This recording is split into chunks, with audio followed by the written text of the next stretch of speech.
El presidente norteamericano Donald Trump ha recibido en la Casa Blanca al primer ministro húngaro Viktor Orbán.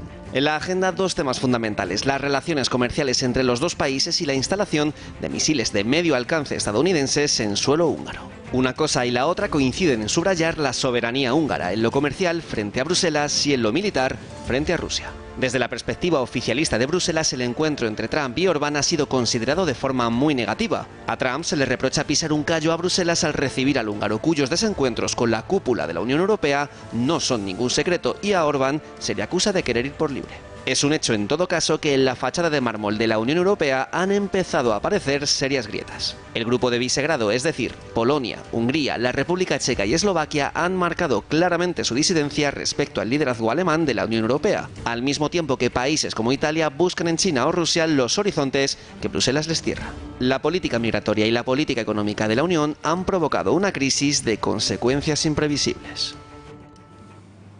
Bueno, para tratar de examinar un poco lo que está pasando, que nos afecta completamente a los españoles y de cara a estas elecciones europeas muchísimo más, tenemos al otro lado a don Florentino Portero, analista internacional y muy buen amigo. Florentino, muy buenas noches. Muy buenas noches. Oye, ¿en qué consiste exactamente el conflicto de Orbán con el núcleo duro de la Unión Europea? Bueno, a estas alturas habría que saber cuál es el núcleo duro de la Unión Europea. Supuestamente sería a Francia y Alemania, pero vamos a ver después de las elecciones europeas, que están ya al caer, dónde está la mayoría de la opinión pública francesa. Lo que estamos viendo es que después de los años de la Gran Depresión, después de haberse agotado en gran medida lo que ha sido la agenda política de la Unión Europea, nos encontramos con que surge de entre la opinión pública sectores muy importantes que cuestionan algunos de los avances que se han realizado hasta la fecha.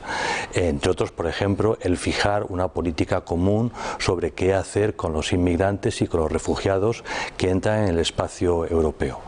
El líder húngaro, junto con otros líderes, están cuestionando si esa es una competencia de la Unión Europea o si, por lo contrario, deben ser los estados, cada uno de ellos, según su criterio, los que tienen que fijar su posición. Estamos, en realidad, revisando cuál es el papel de la Unión Europea hoy en relación con la opinión pública, con la ciudadanía en general y con los estados en particular.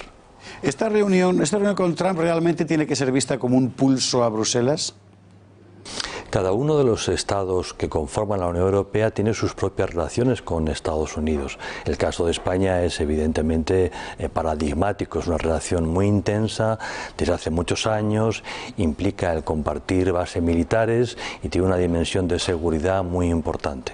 Por lo tanto, el que un gobernante italiano, húngaro, polaco o alemán viaje a Estados Unidos no es en sí un hecho relevante.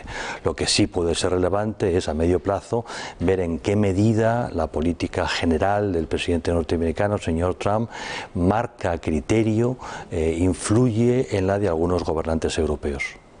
¿Por qué hay otros líderes europeos que buscan estrechar lazos con potencias como Rusia o China? ¿Eso significa apartarse de la Unión Europea?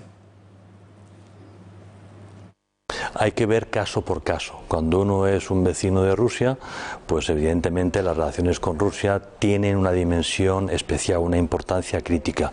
Y no se ve igual desde Hungría que desde Polonia. Para Polonia, Rusia únicamente es una amenaza, es un peligro, es un problema. Para Hungría puede llegar a ser un marco de colaboración sin que con ello los húngaros dejen de desconfiar profundamente de la política exterior rusa. El caso de China es distinto. China nos plantea en estos momentos la posibilidad de fortísimas inversiones.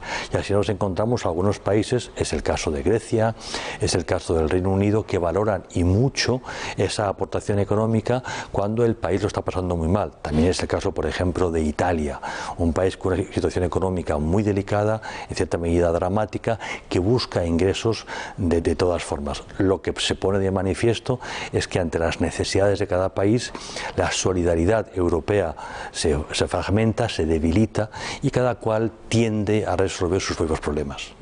Y si no hay una política exterior común de la UE, ¿dónde está exactamente el problema de esta visita de Orbán a Trump?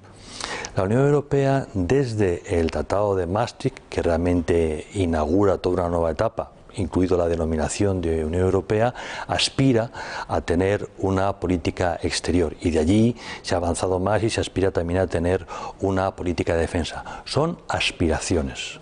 En este camino la Unión Europea se ha dotado de instrumentos, pero una cosa es tener instrumentos de política exterior y otra muy distinta es tener una política exterior. La realidad es que muchos países europeos no han llegado a ese nivel de madurez. Yo no me atrevería a decir que España tiene una política exterior, no la tiene. España realiza actos de política exterior, pero hace mucho tiempo que no tenemos una política exterior coherente. Hoy la Unión Europea está lejos de tener una política exterior porque no hay una coherencia suficiente entre los intereses, las perspectivas, los prejuicios, la percepción de los distintos estados y del conjunto de la ciudadanía.